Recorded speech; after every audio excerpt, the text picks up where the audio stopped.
I started playing the trombone in the fourth grade. And even when I was playing the trombone, and trombone's a B flat instrument, so we learned B flat, C, D, E flat, and F. After we learned those five pitches, we had like these group lessons, and sometimes people would make mistakes. And it fascinated me that sometimes the note still sounded really good, even though it was the wrong note. So at that point, I kind of started writing little duets for me and my friend. I mean, they were terrible, but I've always been very interested in the creative aspect of music as opposed to performing. I love a lot of my performer friends, but I don't think I could do that. I don't think I could continue to record the same piece or perform the same music over and over again like they have. I mean, Chopin's great, but for me personally, I've always just been interested in the creative aspect, the creative part of music. I had a piano teacher by the name of Michael Karwowski. He was a composer in the Pittsburgh area. It was a place called the Piano Academy. And the thing that was really cool about him is he knew that I wanted to compose, but he made me learn the piano first, which I didn't mind. I really liked learning the piano. But then when he started introducing things like what chords are, here's how they function between each other. I mean, one of the ways I learned composition was through Arnold Schoenberg's Structural Functions of Harmony. And essentially what he would do is he had me get the book since at the time I was only probably like 14 and I didn't know how to really make out any of harmonic analysis things. And he would kind of explain it to me like, this is what's happening in order for him to write this down. So that's how I learned harmony. When I was in high school, I was kind of conflicted whether I wanted to do this. And then I eventually just, decided, this is my true passion. So I applied to go to the Lincoln Park Performing Arts Charter School. I was playing trombone and piano. After that, after I graduated, I then went out to the Peabody Conservatory in Baltimore, Maryland, where I studied under Michael Hersch. The Peabody Institute of Music has a fantastic composition faculty, and I was fortunate. They had three great composers there when I first started out. Michael Hersch, who I studied with, Kevin Putz, and Oscar Bettison. And then by the time I was around my junior year, they hired two new phenomenal composition faculty members, Du Yun and Felipe Lara. What strikes me so much about Michael Hersch's music is there's a strong sense of it just feels very real. There's the way he handles dissonance and consonance has always amazed me, and he's helped me put that into my music, if that makes any sense.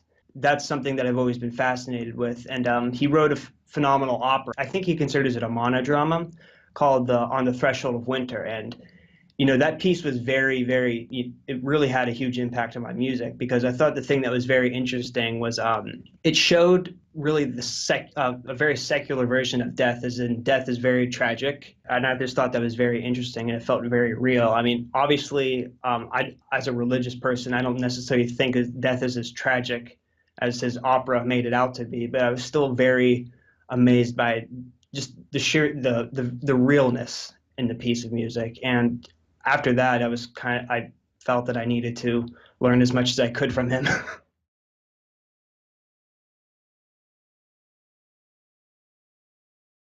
I'm studying with another phenomenal composer by the name of David Garner, and he's really helping me perfect my technique. And it just takes a while for a composer to really build his language and to become skilled at it. I'm still pursuing my master's in composition, and I've been reading a lot of philosophy, Carl Jung, Nietzsche, philosophers like that, and kind of their aspects on the world as well as the Bible. And it's interesting to see how their reflection on Scripture is. The older ones, John Locke and Rousseau, Karl Marx, their views on the world is very interesting. And I think by reading philosophy, it's really opened me up to philosophy and the Bible has really opened me up to a new way of thinking. So that's kind of what I've been doing right now.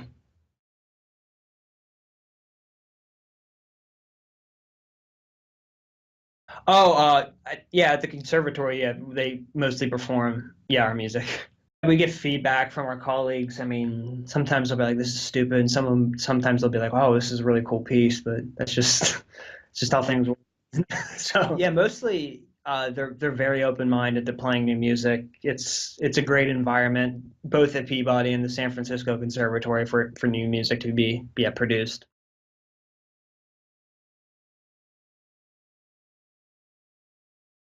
mean, I think about, I guess in a way I do want it to be listenable because I'm concerned about, the reaction that the music portrays. There are there are times when I feel like in some ways I don't care. Like there are certain subjects where if somebody doesn't like it, I really wouldn't care in a way. I know that sounds pretty rude. It's a yes and no answer because sometimes when I mean, if you're trying out new things, I mean, chances are there's going to be maybe some sort of tension either in the hall or like among other people, just like that tension, whether it was good or not. And anytime a new idea is tried, people are naturally a little bit hesitant of it. It's a give and take situation because I mean, if you look at Beethoven's his late string quartets, they're fantastic, but some people just didn't know how to react to them. Well, I guess in a lot of Beethoven's music, period, especially his Third Symphony. I mean, I think people are smart enough to be able to be pushed.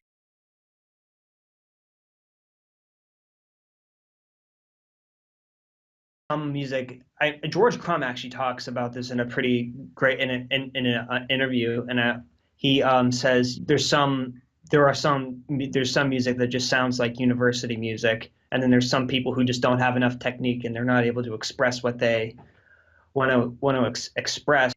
I do agree with that in some ways, and I still feel like I think it's starting to go away a little bit, this idea that a composer must get a PhD or DMA.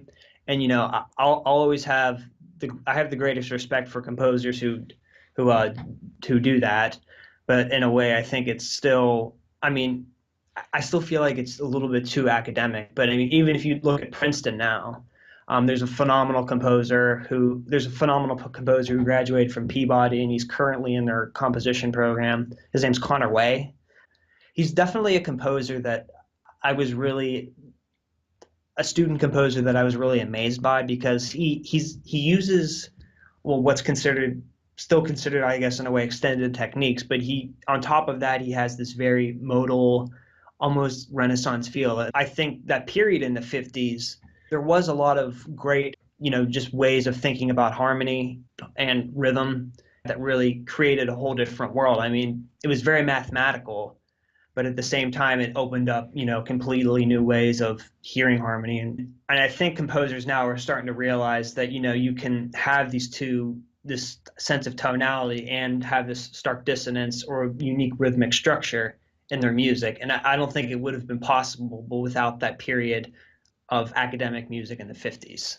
That's how I've always felt about it.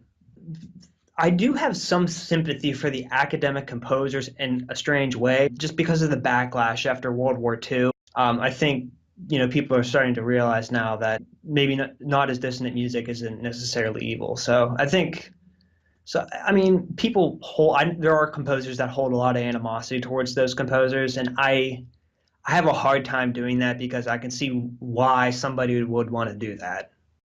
I remember I was out for a few drinks with Oscar Bettison. He said that if you studied in Europe or in England, he said that they would kind of consider you a Nazi if you were writing total music. When I heard him say that, I was kind of astounded. It is a pretty fascinating time for art. I mean, in my mind, I kind of compare it to stuff that was going on in the Renaissance, where there was this pretty big shift in art.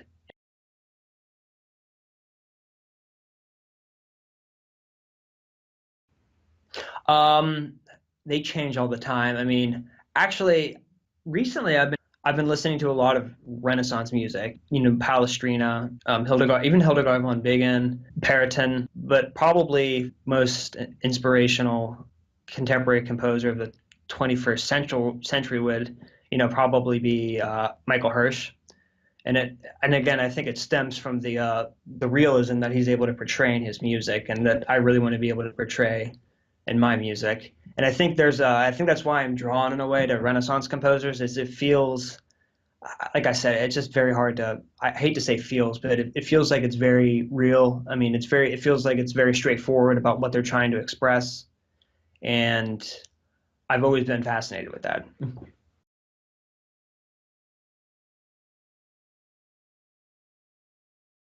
A way of how composers, in a counterpoint as well as things that composers found that really are enhance the gut reaction of music.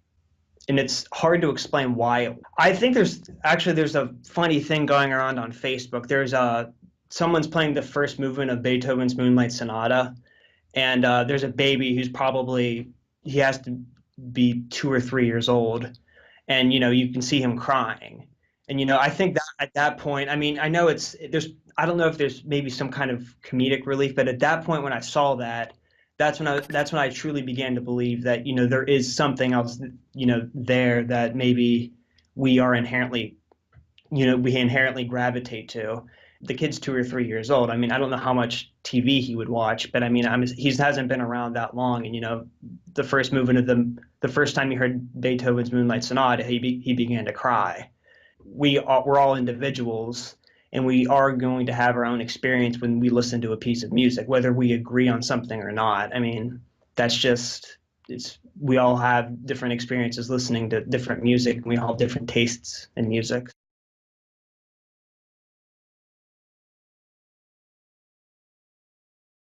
It starts initially with an idea or a reaction, I think, of some sort. And then typically what I first do is I start, just messing around on the piano. Something I do when I'm not composing is I write out different sets of chords that I would maybe like to use in the future. Essentially, it starts like that. And usually one of the things that I like to do is really, what kind of emotion do I want to invoke in this piece of music? Some of my fellow composers really don't do that. Don't really think of it as that part as much, which is fine.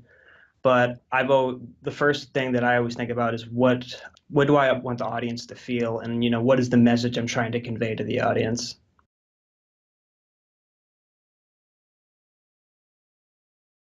There's the terrible shooting that happened in Pittsburgh. I'm writing a piece right now where it's kind of in honor to the victims, so I've been working on that. There's a lot of great Jewish singers at the school here that have been helping me out with the Hebrew. I thought it was going to be 5 minutes, but I think it's going to end up being like 8 or 10, because there's just a pretty large counterpoint section that I thought was going to be shorter, but then I found, in relation to everything else, if it was too short.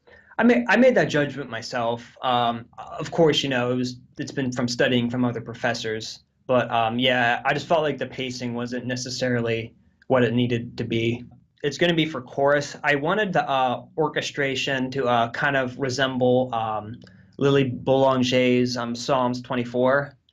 I wanted there to be an orchestral brass section, but I mean, and organ, but I think that it's just going to end up being organ, and then I'll probably have a different version where there's a full brass section, because I wanted to get performed as much as possible.